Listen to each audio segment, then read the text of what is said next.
உங்கள் விஜய் நான் வரேன், தாவைக்க போடும் பலே பிளான், மெகா குஷிகள் தமிழக வெற்றி கழகம். இது பற்றி ஜெம் தொலைக்காட்சி வழங்கும் சிறப்பு செய்தி தொகுப்பை இப்போது பார்க்கலாம்.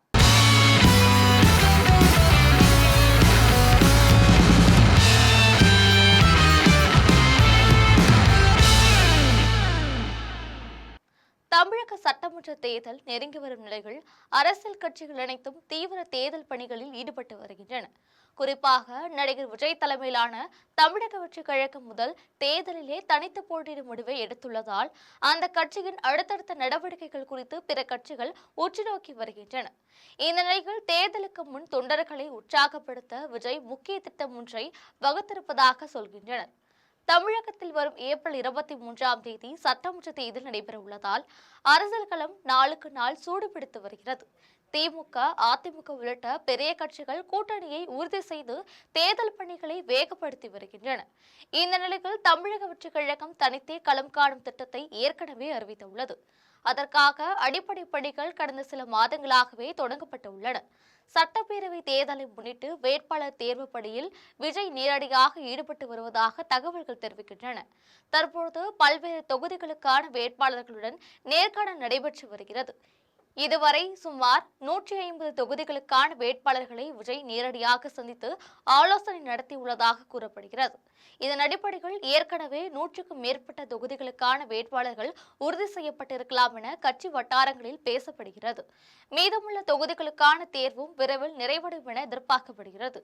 அடுத்த வார இறுதிக்குள் முழுமையான வேட்பாளர் பட்டியலும் தயார் என தகவல் வெளியாகியுள்ளது. இதன் மூலம் தேர்தல் அறிவுக்கு முன்பே கட்சியின் தேர்தல் நடவடிக்கைகளை முழு வேகத்தில் தொடங்குவதற்கான முயற்சிகள் நடைபெற்று வருகின்றன. தமிழகத்தை தாண்டியும் தாவேக தனது செல்வாக்கை விரிவுபடுத்தும் வகையில் புதுச்சேரி சட்டப்பேரவை தேர்தலிலும் தனித்து போட்டியிடும் முடிவை விஜய் எடுத்துள்ளார். ஆரம்பத்தில் அங்கு என்ஆர் காங்கிரஸ் மற்றும் பாஜக கூட்டணியில் பிளவு ஏற்படும் என்ற எதிர்பார்ப்பு இருந்ததாக கூறப்படுகிறது.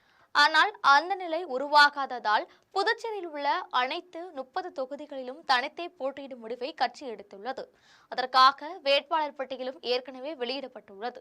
இந்த நிலையில் தேர்தலுக்கு முன் தொண்டர்களை உற்சாகப்படுத்த விஜய் முக்கிய திட்டம் ஒன்றை வகுத்திருப்பதாக சொல்கின்றனர். அதன்படி மாநில நிர்வாகிகள், முக்கிய கிளைநிலை நிர்வாகிகள் வரை மொத்தம் சுமார் 2000 பேரை நேரில் சந்தித்து அவர்களுடன் புகைப்படம் எடுக்கும் நிகழ்ச்சியை நடத்த திட்டமிட்டுள்ளதாக கூறப்படுகிறது. இந்த போட்டோஷூட் மூலம் கட்சி நிர்வாகிகளுக்கு ஊக்கமளிக்கும் முயற்சியாக இது பார்க்கப்படுகிறது. மேலும் சென்னை நகரில் உள்ள பெரம்பூர் மற்றும் வெள்ளிவாக்கம் தொகுதிகளிலிருந்து தனது தேர்தல் பிரச்சாரத்தை தொடங்க விஜய் திட்டமிட்டுள்ளதாகவும் தகவல் வெளியாகியுள்ளன. இந்த 2 தொகுதிகளும் நகர்ப்புற வாக்காளர்கள் அதிகம் உள்ள பகுதிகள் என்பதால் முதல்கட்ட பிரச்சாரத்தை இங்கிருந்து தொடங்குவது முக்கிய அரசியல் நடவடிக்கையாக பார்க்கப்படுகிறது. அதைத் தொடர்ந்து சட்டமன்ற தேர்தலை முன்னிட்டு சுமார் 25 நாட்கள் விரிவான பிரச்சார பயண திட்டத்தையும் விஜய் வகுத்துள்ளதாக கூறப்படுகிறது. மாநிலம் முழுவதும் பல்வேறு பகுதிகளில் பொதுக்கூட்டங்கள் மற்றும் மக்கள் சந்திப்பு நிகழ்ச்சிகள் நடத்தப்படும் என்று கட்சி வட்டாரங்கள் தெரிவிக்கின்றன.